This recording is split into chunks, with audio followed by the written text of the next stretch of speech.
Hey, everybody, welcome to the Most Censored News. This is the new interview show. I've already had on Scott Ritter, Chris Hedges, Stephen Donziger, and Greg Palast. And today I'm joined by another amazing journalist. We're going to dig into why the U.S. is in Africa, why we're so interested in countries in Africa, particularly Ethiopia and Eritrea, and what's going on there. My guest today is really pretty much an expert on that. She's a contributing editor for Black Agenda Report, Gray Zone, Pacifica Radio. She's written for other outlets, LA Progressive. Please welcome Ann Garrison. Hello, Ann. Hi, thanks for having me. Thanks for being here. This is an important topic, and there's been a lot of updates recently. But I would love for you to, and I want to get into the updates, the peace process, all of that. But I'd love to just start with a kind of as brief as we can make it. But luckily we have time this time. History of Ethiopia and Eritrea, and what's been going on there in terms of the warring. Well, why don't we just go back to about 1991? Okay. In 1991, a coalition which included Eritrean forces, Eritrea was at that time part of Ethiopia, overthrew a repressive regime called the Derg. And then the TPLF, that's the Tigrayan People's Liberation Front, came to dominate this ethnic coalition. They ruled for 27 years behind the facade of a multi-ethnic coalition, but it was really minority rule, extremely tyrannical, and it divided the country into ethnic states. Previously, Tigray had been the only state that was defined ethnically, but it defined states with the majority, the largest populations being Amhara and Oromo in Amhara region and Oromia. And this created all kinds of ethnic tension, which they're still living with, and which was central to this war. When they passed the constitution that created these ethnic states, they also, the TPLF, redrew the map to include a part of what had been, where Amhara had lived, to be part of Tigray. And they called it Western Tigray. Amharas still call it Wolkite. And that disputed territory is central to the conflict that's been going on for the past 2 years. In 2018, the TPLF was overthrown by popular uprisings. It retreated to Tigray, and 2 years later, it attacked the Northern Command Base and started this war that's gone on for 2 years. It drew in Eritrea. As soon as it attacked the Northern Command Base, it also launched missiles at the capital of Eritrea, which is just across the border. And I should add that Eritrea fought for its independence for 30 years. And after the coalition, now then dominated by the TPLF, took power, Eritrea managed to pass a referendum and establish its independence. Tigray didn't like that. And Right. They've been fighting on the border since 1998. And the TPLF, the Tigray People's Liberation Front, has been backed by the U.S. all these years. When it dominated the country, the U.S. did not care what it did to its own people so long as it put its army in service to the U.S. agenda in Africa. That included attacking Eritrea, which the U.S. hates. The U.S. and the West hate for all sorts of reasons. Which we'll get into those reasons. We'll get into that, yeah.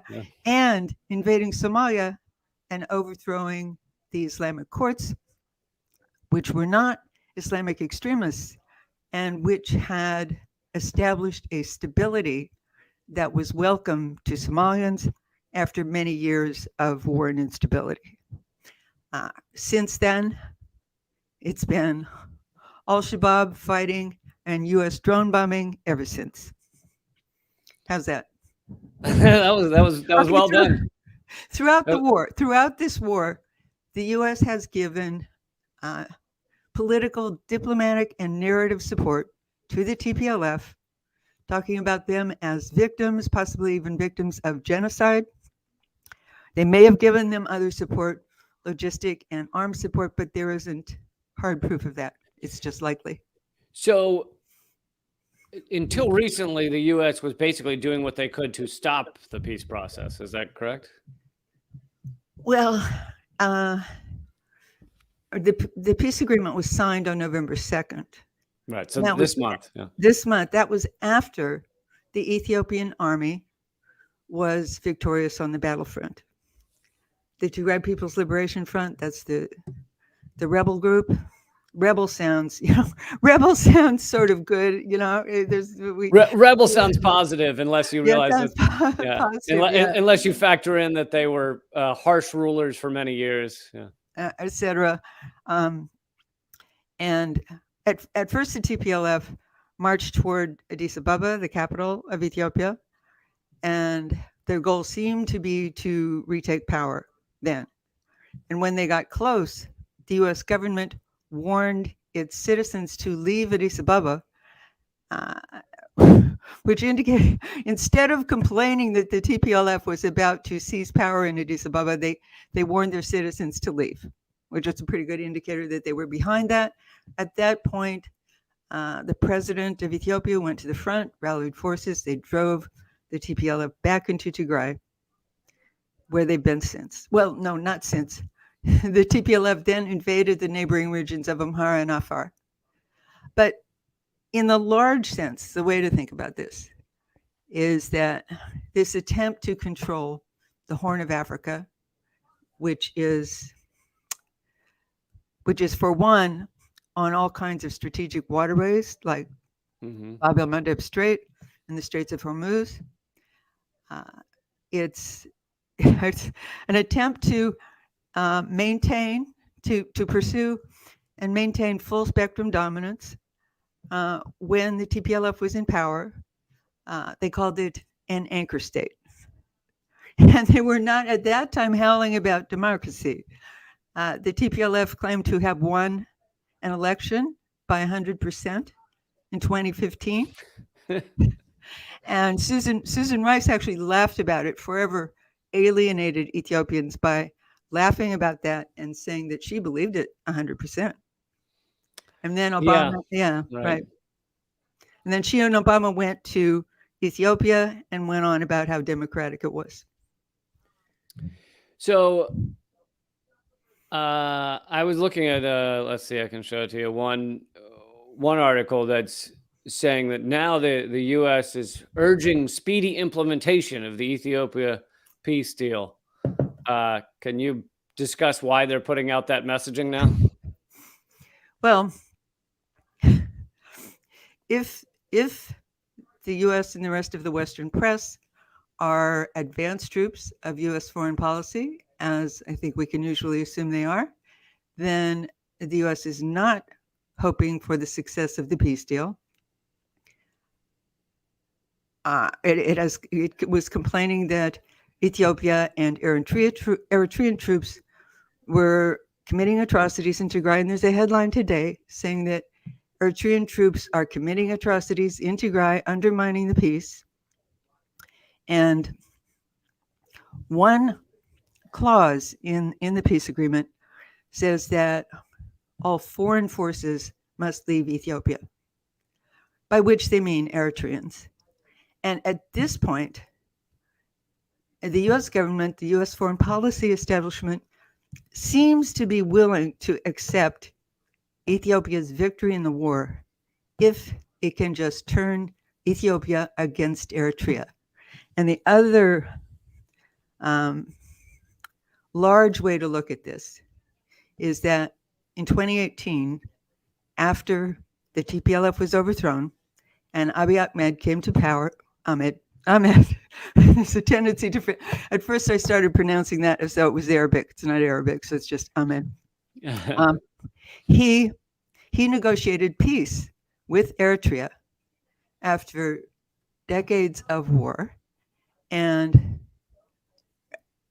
also formed, he joined the president of Eritrea, Isaias Afwerki, and the then president of Somalia, Mohammed Abdullahi Mohammed, also known as Farmajo, they formed a tripartite regional alliance to cooperate in trade, security, culture. Uh, this gave huge hope to all people in the region. The U.S. could not stand that much independence in the Horn of Africa. And this year, it managed to engineer the removal of Farmajo in Somalia. And now, as I said, it is determined to drive a wedge between Ethiopia and Eritrea.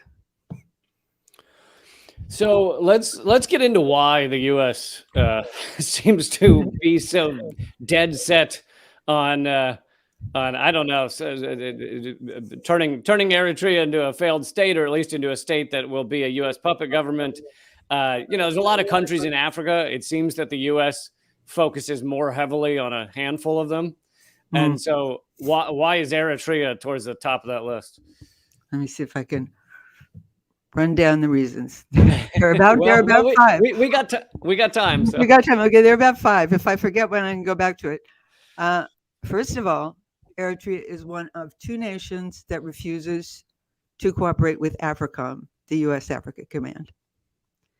As Glenn Ford once said, all these regional agreements of African governments with AFRICOM have essentially persuaded Africa to colonize itself. Yeah.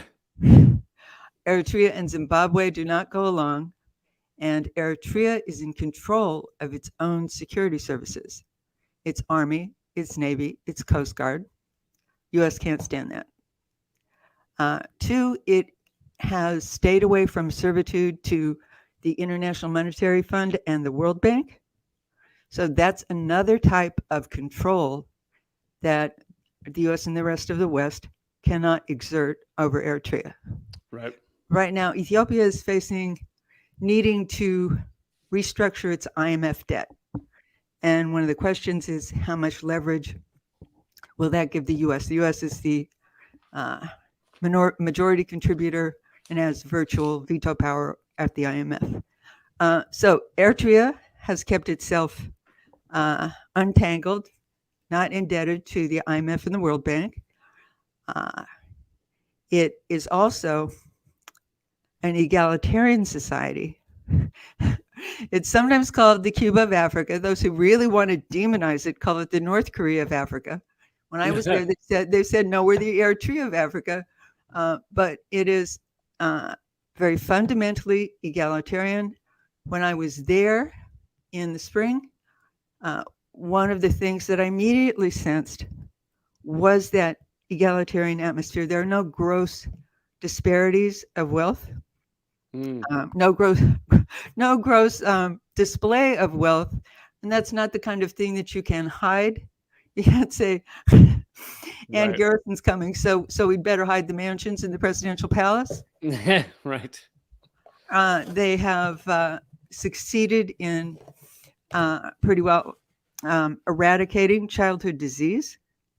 As in Cuba, their most fundamental commitments have been to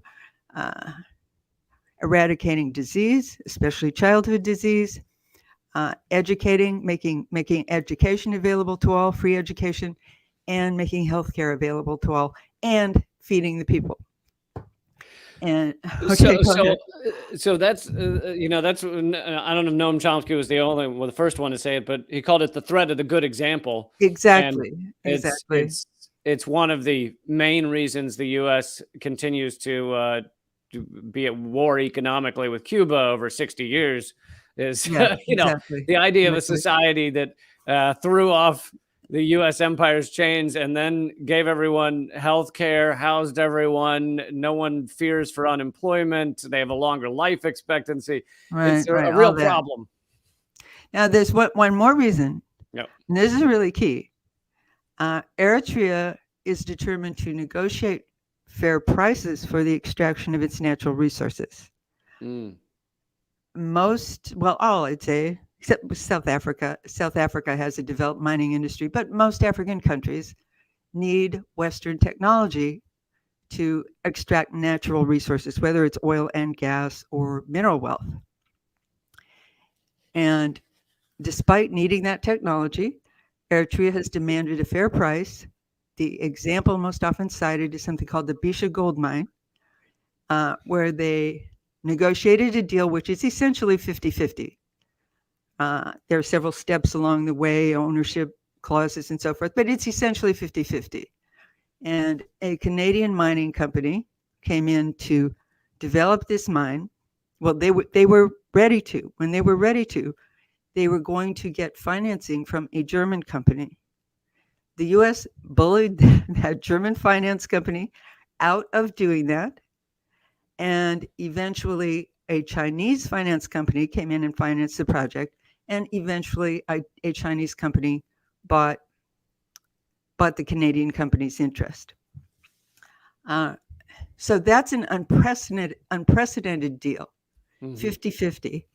In most African countries, there's a promise of something like 5%. And then often they don't even get that because the company lies about how much it's extracting or otherwise manages to get out of it. This is particularly egregious in the Democratic Republic of the Congo, which has enormous resources. Another example is Chad, where the people have nothing to show for the ExxonMobil pipeline except a lot of pollution.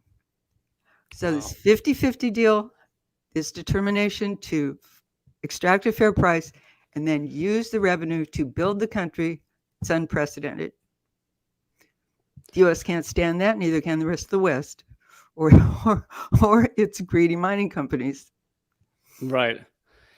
Can you talk about some of the sanctions that are being imposed on Eritrea and Ethiopia, or at least threatened? Well, there are sanctions in place.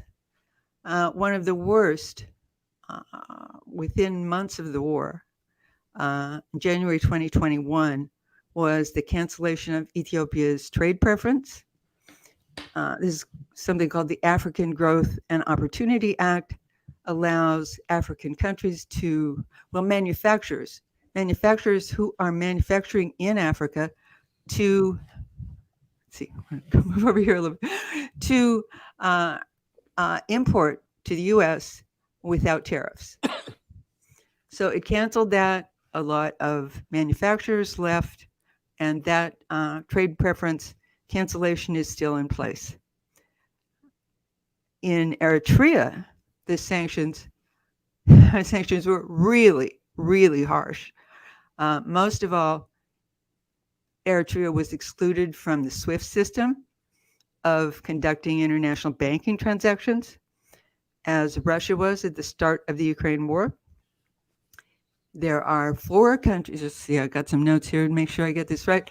There are 4 countries excluded from the SWIFT system. They are Eritrea, Russia, Iran, and North Korea. And some fanatics, most notably Michael Rubin at the American Enterprise Institute, who never stops spewing vile at Eritrea, thinks they should be added to the list of state-sponsored terrorists, which are Iran, North Korea, Syria, and Cuba. And being added to that list kicks in even more sanctions that are called secondary sanctions, which more harshly penalize countries doing business with the sanctioned country. In Eritrea, the effects of the sanctions are cumulative. They've now been in place for 2 years, but before then, there was an arms embargo in Eritrea imposed by the UN Security Council from 2009 to 2018. And sanctions make foreign countries, corporations, entities, the ones that, as I said, Eritrea and other African countries need investing to develop their resources. They need that investment. But when a country is sanctioned, they become, those other countries and corporations, et cetera, become afraid of doing business with that country, even if the specific sanctions don't seem to affect them. Something I was looking at this morning is a document, a study released by a firm that deals with international trade, corporations that are engaging in international trade. It's called Navigating U.S. Sanctions and Restrictions on Ethiopia and Eritrea. That's an example of how once a country is sanctioned, it becomes frightening for entities that might invest in that country to go ahead and do it because they're afraid of falling afoul of U.S. sanctions. Right. And as one example of this, you probably know, which is that Cuba developed a COVID vaccine near the very beginning, and then they did not have syringes to administer it. So, and commercial carriers, well, there was an effort in the U.S. to raise money to buy the syringes that Cuba needed. Then commercial carriers were afraid to deliver them because they were afraid of running afoul of U.S. sanctions, afraid they wouldn't be able to dock in U.S. ports. And so eventually the Mexican Navy delivered them. There's similar situations in Eritrea. At one point, despite their laudable efforts to vaccinate the population, particularly children, to eradicate childhood diseases, which they did, they had to rely on UNICEF to deliver vaccines and syringes. Yeah, I've done actually the latest episode of my Most Censored News with Mint Press is about the sanctions on Syria and the UN rapporteur that just returned from Syria and demanded an end to the sanctions because sanctions kill. And really, you know, sanctions is a nice euphemism for it, but it really should be called economic war. And exactly. It's hundreds of thousands. I mean, we're killing more people right now in Afghanistan with our sanctions than we were with our bombs. In which case means sanctions mean seizing all their money at the Federal Reserve. Yep. And so it's just and it's not as if the American government doesn't understand that the sanctions harm the poor, the ill, babies, the infirmed. Like that is who gets hurt first and most harshest. Yeah, exactly. Yeah, the idea is to make the people rise up against their government. Right, which generally never works, but they do it anyway. And, you know, there's this great clip of Rex Tillerson when he was Secretary of State saying, we know that our sanctions on North Korea are working because we see the bodies of starved to death fishermen washing up on South Korea's beaches. Yeah. And that proves we're winning because poor people are starving to death. I mean, unbelievable. Hey, you give me a chance. Can I have a chance to plug a book I contributed an essay to? Yeah. Okay. I'm active with the Sanctions Kill Coalition. We just produced a book, Sanctions, a Wrecking Ball in a Global Economy, which is a collection of essays about this. And I contributed an essay about sanctioning the Horn of Africa. That sounds wonderful. Yeah. It's called Sanctions Kill, you said? It's produced by the Sanctions Kill Coalition. And the book is Sanctions, a Wrecking Ball in a Global Economy. Excellent.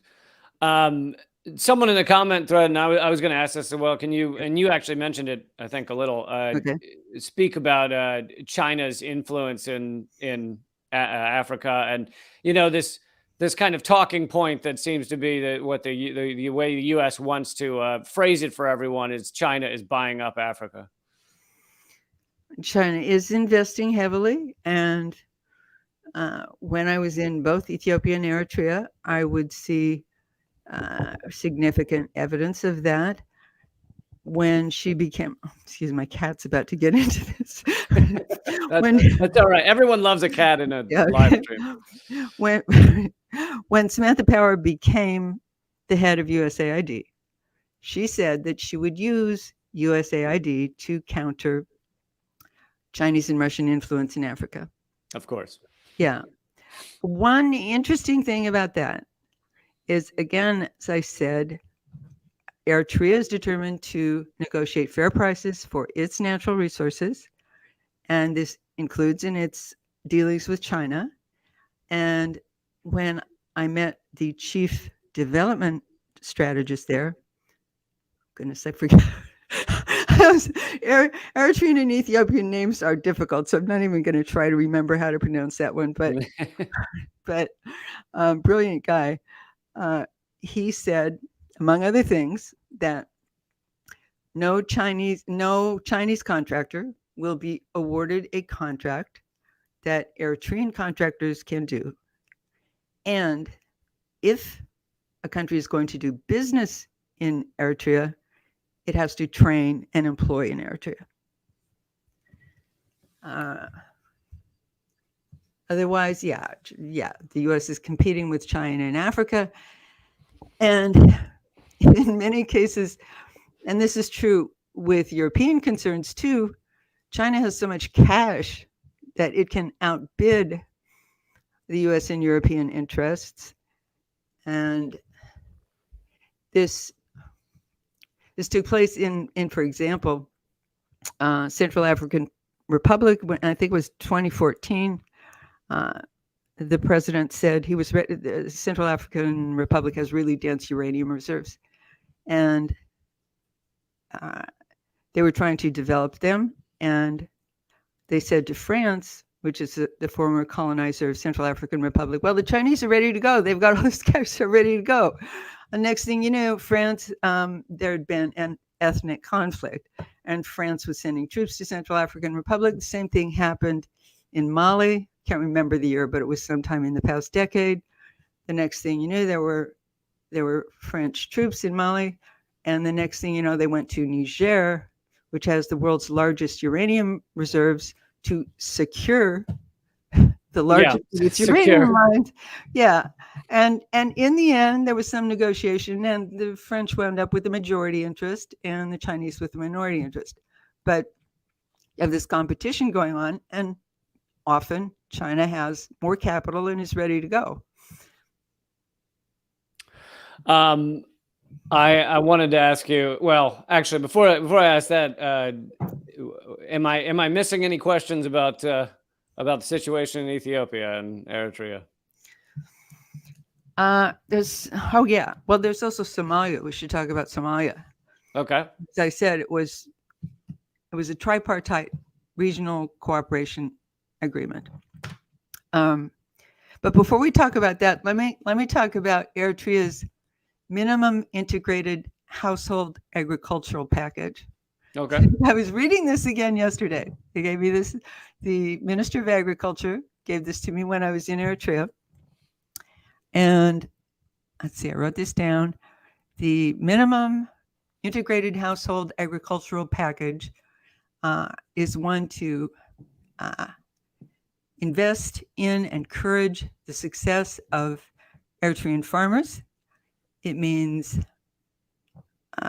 giving to smallholders with 1/4 of a hectare near a drip sprinkler irrigation project, 1 dairy cow or 6 goats, 25 chicks, 22 females and 3 males, 2 beehives, 20 trees, 10 fruit trees, 5 for supplementary forage, and 5 for firewood. Can I just jump in and say, okay. we in the U.S. are so detached from the land and the real environmental world and what it's like to not just go 10 feet to a McDonald's, that a cow or hens can be a difference between life and death. It can It's like in certain areas, it's like buying someone a car, in the sense of how long they're going to get use out of it, how important it is to their lives. So yeah, I just wanted to add that in there, because I think a lot of people just hear they got a cow and they go, oh, what the hell does that mean? Well, you have to keep in mind, when you talk about Africa, 60% of Africans, and this is most African countries. It's probably not true in South Africa, but 60% of the people are small holding farmers. In many cases, subsistence farmers. So, but the U.S. wants to go in and worry everybody about whether or not they've got a political system that mimics North American, European democracy. You know, do those who are benefiting from this package, the dairy cow, the 25 chicks, 2 beehives, 20 trees, do they care more about whether or not they can vote in a national election? Or do they care about that? It's a $4,000 investment expected to produce $3,200 the next year and then going forward. And to feed this development of one family is expected then to feed 4 more families going forward. And there's someone I've been talking to for a number of years, Timothy A. Wise, who is an economist with the Institute for Agriculture and Trade Policy. And I asked him yesterday what he thought of the minimum integrated household agricultural package. And he said, sounds great. Sounds almost too good to be true. He hasn't been to Eritrea, so he hasn't been able to see for himself. With the way that Eritrea has to give so much of its resources to defending itself, it's not able to deliver as many of the minimum integrated household agricultural packages as it would like. So I'm gonna ask, why can't you just let these people have their cows, their chickens, their trees, right? Everything it takes for them to uplift the population and develop. Let them live their lives, and it's the U.S. It constantly needs to insert ourselves into every country and every corner of the world. Let these people live their lives the way they want, you know. And then Somalia. I said we should talk about Somalia. Yeah. After the government, Farmajo, he lost a parliamentary election, which I think there's considerable evidence was the outcome was the consequence of U.S. meddling and bribery. Within the week, Biden announced that he was sending troops back into Somalia, and an American oil and gas company that the previous president had blocked was back in. And that all happened within a week. Wow. And one thing the previous president had done, Farmajo, was try to develop a sovereign Somali army and Coast Guard and Navy so the country could defend itself. And there's been an arms embargo for many years. The West has done everything it can to discourage this. And currently, the Somali coast and that whole region with all the critical waterways, the Bab el Mandeb Strait and the Straits of Hormuz, is patrolled by EU navies. By the navies of members of the EU. And yesterday I read that the EU is going to develop its own navy. And in Somalia, something very much on my mind right now is that Western entities have been looting the fish off the Somali coast. I mean, not just Western, I think there's some Asian, but they've been foreign entities have been looting the fish off the Somali coast for many years. Right.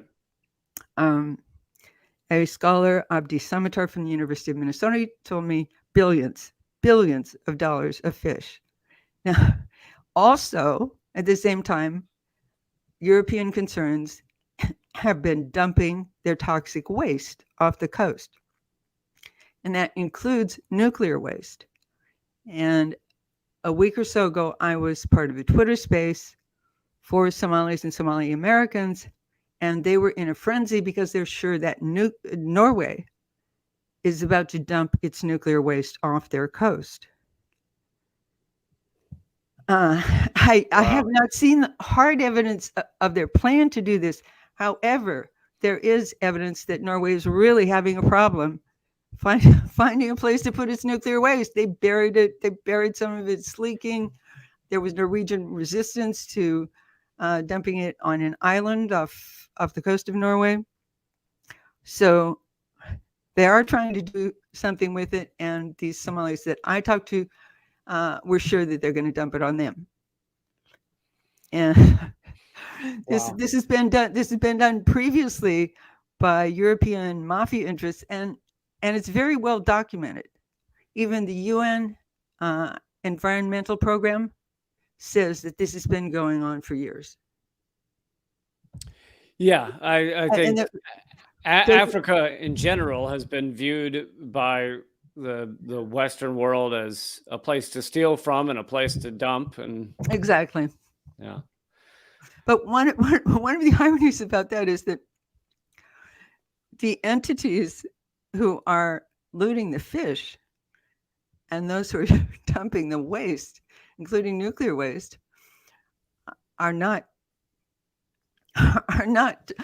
talking to one another, are not worried about what the consequence of harvesting fish in off these seas would be. So, and as you said, you go to McDonald's, whatever. What do you know about where your fish burger came from? Well, that goes no matter what. Yeah. Yeah, no, we're all, the microplastics are in everything now. So when we get the fish burger at McDonald's, we're eating our own power cords that we dumped in the ocean. But I think it's a credit card a day. We all eat about a credit card a day in plastic. yeah, yeah. I wanted to also discuss Congo. You wrote an article I found in LA Progressive saying Friends of the Congo claim the U.S. empire is blocking peace. Oh, yeah. Yeah. The U.S. has backed the aggressors in the Democratic Republic of the Congo for how long? Since 22 years, I think it is, since 1996, when Uganda and Rwanda invaded Congo, overthrew the president, then invaded 2 years later again because they didn't like the president that they'd managed to put in place, and neither did the U.S. At the time that they overthrew the government in 1996, there was an article in Newsweek which didn't hesitate to admit that was going on, that was a proxy force which had actually established U.S. dominance in the region, displacing France. And that was right after the end of the Cold War. It was 7 years after the end of the Cold War. And so the U.S. didn't have anyone else to compete with, so it decided to compete with France to control that region. There was also a plan, and this is documented in a book by Judy Reaver called In Praise of Blood, Crimes of the Rwandan Patriotic Front, that there was a plan in place by international elites to put the Tutsi class, the Tutsi minorities of Rwanda and Uganda in charge of the mineral wealth in that part of the world. This is now a de facto war and occupation because the militia you may have heard of, the M23, is a Rwandan and Ugandan militia with Rwanda in the lead, and there have been multiple UN reports for many years saying that this is a Rwandan militia. It's commanded from the top of the Rwandan military. It recruits in Rwanda. But the press, after all this, the press still says things like it's alleged to be Rwandan, but Rwanda denies it. And in this case, instead of asserting that Rwanda and Uganda are violating the Democratic Republic of the Congo's sovereignty, they talk about how Congo and Rwanda need to negotiate. Whereas in Eritrea, in Ethiopia and Eritrea, in the Horn of Africa, the U.S. and its media advance troops never stop howling that Eritrea is in Ethiopia, and they keep saying that Eritrea is violating Ethiopia's sovereignty. This is absolutely absurd because NATO is a mess of U.S. dominated military relationships. It has troops all over Europe, Africa, Asia, Latin America, in cooperative arrangements. But Eritrea and Ethiopia are not supposed to be able to have a cooperative security agreement. That is, they say over and over and over, a violation of Ethiopia's sovereignty. It would be a violation of Ethiopia's sovereignty only if Eritrea had invaded Ethiopia and the Ethiopian government were demanding that they leave. So there's this violation of sovereignty that's been going on for many, many years in the Democratic Republic of the Congo, Rwanda and Uganda in the Democratic Republic of the Congo, and the international community tolerates it because it's very beneficial, profitable for all sorts of elites. Is there anything to the idea that we're seeing African nations to some degree more and more standing up against the U.S. empire in the West? You've got Eritrea to some degree. You've got also, I saw that a month or 2 months ago, Zelensky. Most African nations have not endorsed the U.S. Sanctions on Russia in the proxy war in Ukraine. And Zelensky had tried to have a video conference with all the African nations where he was going to put forward his view of things, his side of the propaganda machine. And apparently almost all of them, I think with the exception of 2 or a handful or something, didn't show up for it or said they wouldn't show up for it. Mm-hmm.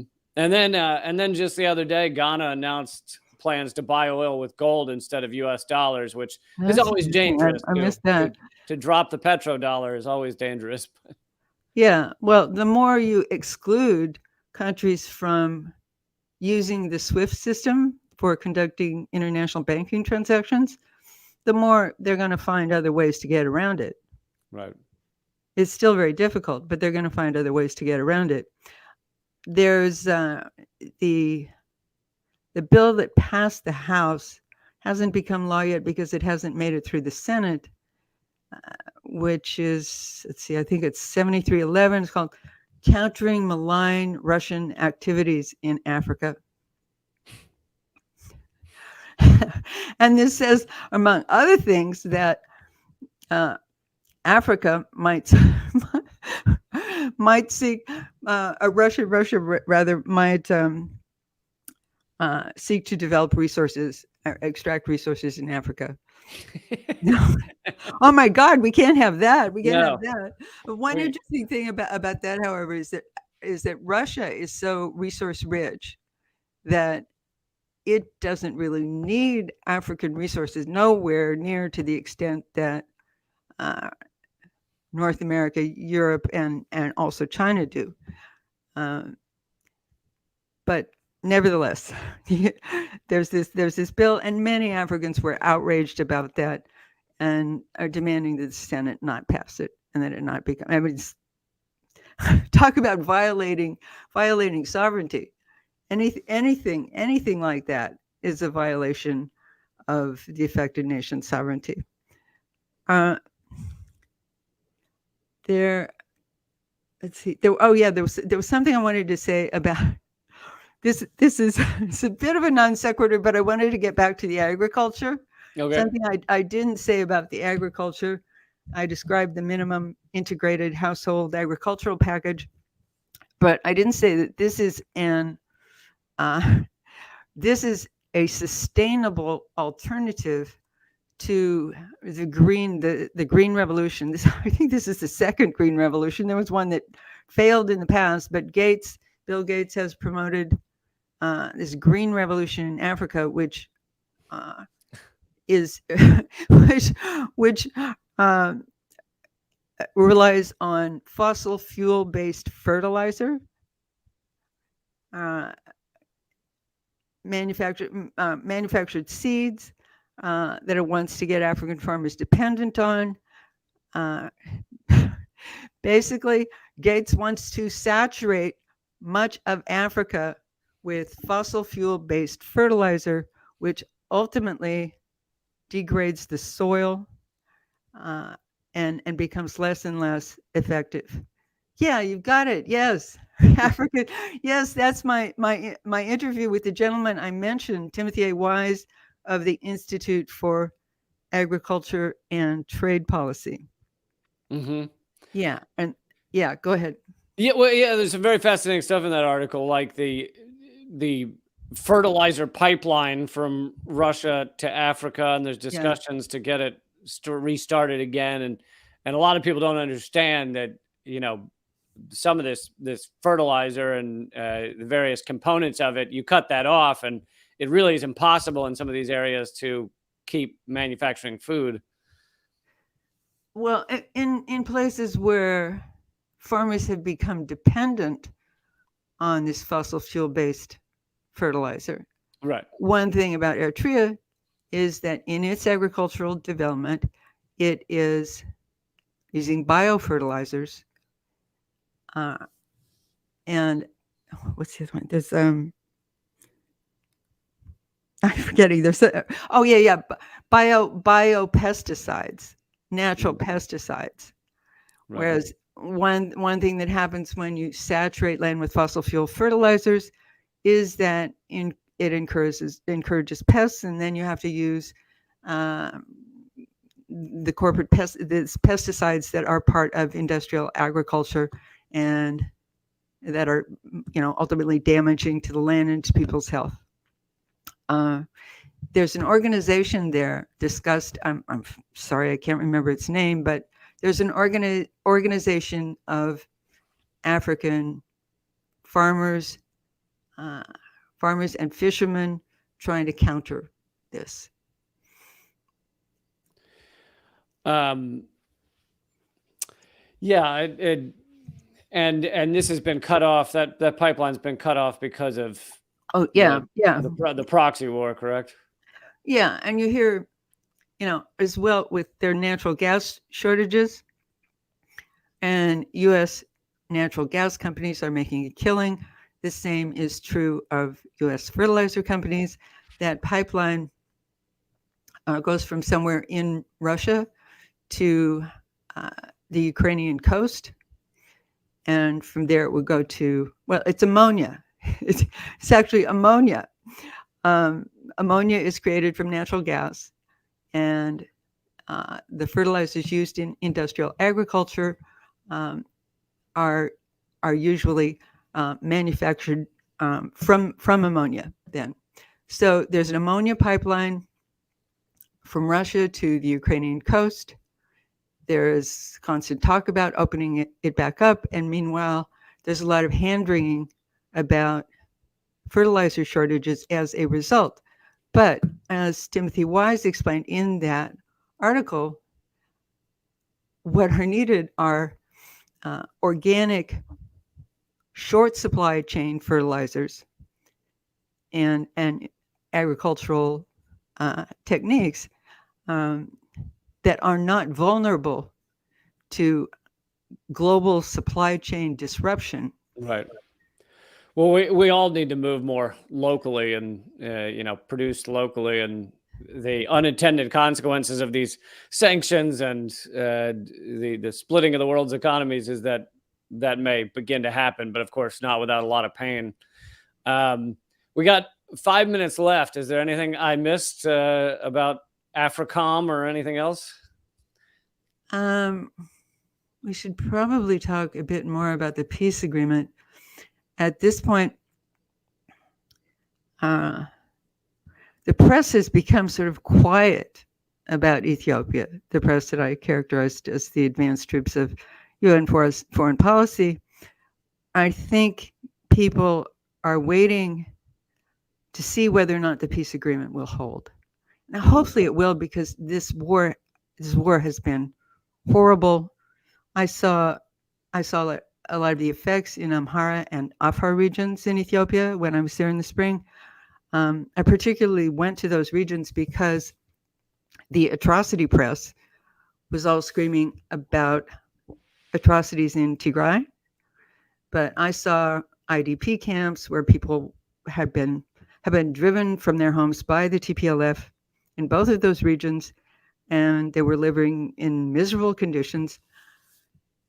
Refugee camps are pretty much like what you see in the pictures. People need food, water, sanitation. In one case, well, and I was traveling part of that time with Getty photographer Jamal Countess, and we went to an IDP camp where he took a photograph that shortly thereafter appeared in some of the dominant state corporate press, and it was a photograph of an elderly woman, obviously suffering in an IDP camp and close to tears. And they used the photo and said it was from Tigray.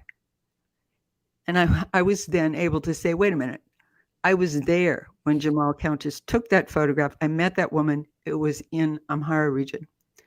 So I went to those two regions that the TPLF had invaded to witness the suffering that they had caused. There were IDP camps all up and down in Amhara region, all up and down the A2 highway.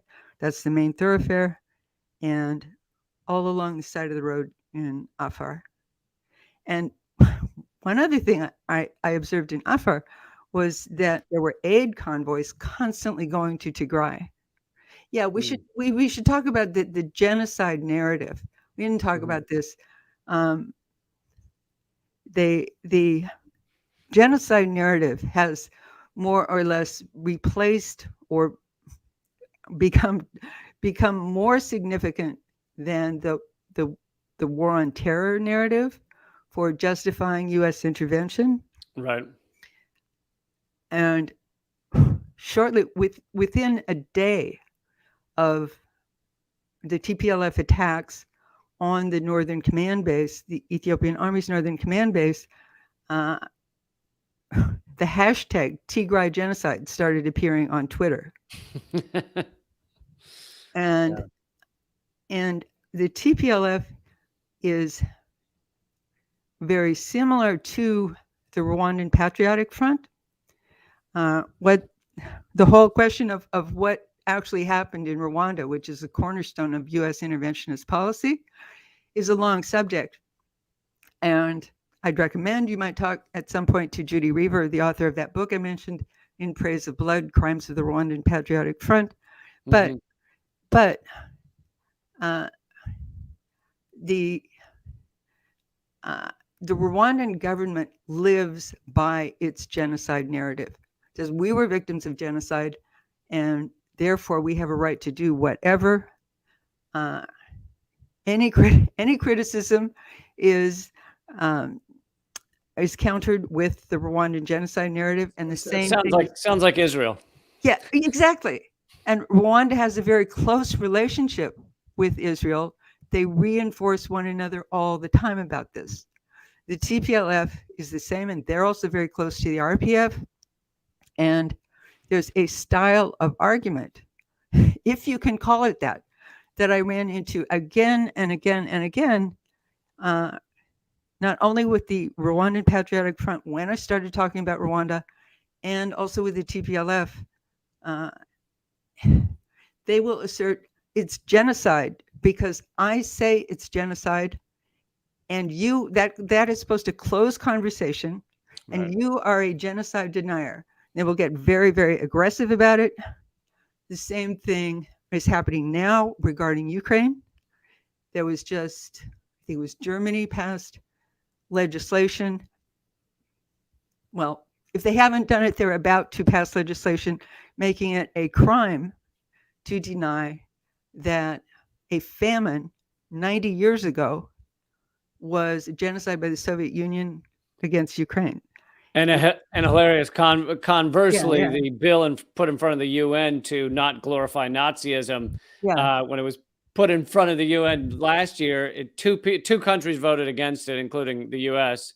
And then this year, it's up to 50-some countries voted against it, meaning they're fine with the glorification of Nazism because they know that Nazis are at least partially fighting in Ukraine. And there's a penalty for genocide denial in Germany, which is 3 years in prison. So pretty soon it could be possible to get 3 years in prison for denying that a famine that happened in Ukraine 90 years ago, something, I think it's 90 years ago, was genocide. Wow. Against Ukrainians. All right, I think we're going to wrap it up there, but this has been so informative. So great to get all of this information, and I really enjoyed talking with you, and thanks for all your work on this. I'd love for people to keep following your work if you can tell them how. blackagendareport.com. I'm also working on a piece. I've done several pieces for the Gray Zone about this, particularly about Somalia. And I'm working on another one, which is for the Gray Zone, which is about the nuclear waste dumping across off the Somali coast. Oh, and one other thing I might mention here, if we have one more minute, is that Ilhan Omar did a lot to undermine the previous president of Somalia, who was, like I said, trying to develop a sovereign navy, sovereign coast guard, so that Somalia could defend itself, and otherwise giving the Somali people a lot of hope. And now she is outspoken in a good way about Israel and Palestine. And so Kevin McCarthy has been talking about yanking her from the House Foreign Relations Committee when he becomes House Speaker. And at first, my Somali friends said, well, great, just get her off. And, you know, he wants to take her off for the wrong reasons. Right. So I don't ultimately think that that they will advocate for that. But that was their first reaction, and I understand it. Yeah. Well, thank you again, and everybody, I highly recommend you keep reading Anne's work, and thanks for being here. Okay, thank you. Yep. And I'm sure the people of the Horn who are subjected to relentless propaganda by the state corporate press appreciate you too. Thanks so much. Okay. Where do I click the button here? You going to turn me off? Yeah, I'll remove you from the. Just switch me off here. Okay. There it is, Ann Garrison. Hope you enjoyed that. I do these interviews twice a week now. We've had Scott Ritter, Chris Hedges, Stephen Donziger, Ann Garrison, Greg Palast, Alan McLeod, and I hope you will keep these interviews going because we're completely independently funded. So it comes down to whether you guys are able to keep the support. It's at patreon.com/behind the headlines. So check that out. And I will see you next week with more guests. Trying to remember who I have. Oh, Ben Norton's coming up next week. And then a second guest yet to be announced. All right. Thanks again. And see you soon. And subscribe at youtube.com/behind the headlines. Definitely don't forget to do that. Keep fighting.